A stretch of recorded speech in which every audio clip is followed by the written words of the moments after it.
you mix media within this exactly book because there are I was going to say pictures, but it's more iconography. Yeah, they're signs. They're international signs, basically. So the kind of stuff you'd see at the side of a road, like men digging and exactly upside down umbrella kind of thing. Yeah, exactly. There's a graphic language that's developed by graphic designers sort of around the Olympics. You know, the boxer, the high jumper, those kinds of signs that got standardized back sort of around Montreal Olympics time, and it became, you know, what everybody understands as the international sign language. So not sign language, no, international language of signs, exactly. And so I wanted to play with that idea and to see if there could be an international language of signs for human emotions rather than just activities. Let's talk about the married couple at the heart of this. Mm-hmm. How long have they been together? They've been together around 30 years or over 30 and it's years. Mike and Anna. We meet them at a big crisis point. Yes. Anna has an aneurysm, a brain aneurysm, that's causing pressure on her brain, causing pressure on the language center of her brain, and causing confabulation, which basically means that she has false memories, and she has a jargon aphasia, which means that her sentences are jumbled and her syntax is incorrect. Can you give any? Because when you see it on the page, you instantly understand it, but I think to describe it without that is kind of clinical.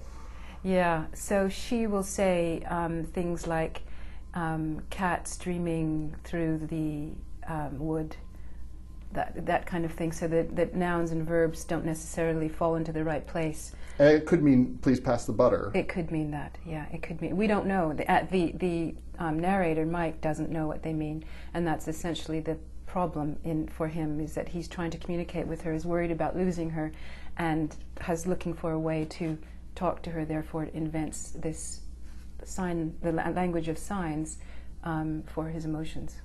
There's a great line about that. Like, I think it's on page 8, where he says, "I thought it was nonsense at the time. More and more every day, I find myself drawn into the puzzle of her speech, determined to unravel meaning in each sentence, because now I'm sure it's there. If I only listen to her in a way I have failed to listen for 30 years. Yes.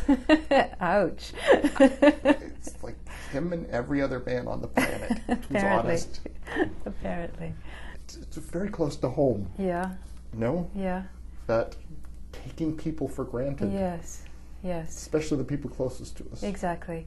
I think, you know, what I was looking at in terms of a long-term relationship is that can happen quite easily, and certainly when children get involved, it becomes something that just, well, Mike and Anna are certainly in something that's functioning as a family unit, but not necessarily functioning as a couple. Not too far into the book, we find out that there was a short blonde in his life, that at least one woman that he's had an affair with. Hints that maybe there were others. Yeah. And he's not particularly good with his girlfriend, though, or his mistress, or whatever she is, either. No, he doesn't. I think one of the things he realizes, and this is particularly when he goes back and examines the trip to Egypt and the fact that, you know, in the Bedouin man that guides them in Egypt, you know, he has several wives, and one of the things about you know, that system is that each wife needs to be provided for equally in order for that to function, and he comes to see that he didn't give himself to either person, and so it adds to his moment of crisis and understanding about who he is. And it's not like he's given to his children either, because they have great difficulty with Dad. Yeah, I think he gives to his children in a very functional way, and maybe didn't give enough of himself emotionally, and I think that's another point of regret for him.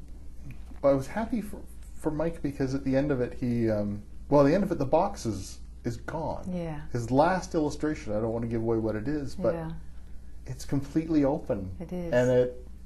And I was like, oh, that's so... And just watching that border erode, and there's one where he's, I don't know if it's a self-sketch, but it's a fat middle-aged man kind of hunched over, naked, Yeah. and his foot has shoved the The corner of the frame. box out. Yeah, yeah. Now, did you do little sketches that you handed off to Alexander? No, not at all. I spent many hours on Skype with Alexander, describing. I'd say things like, "Oh, you know what?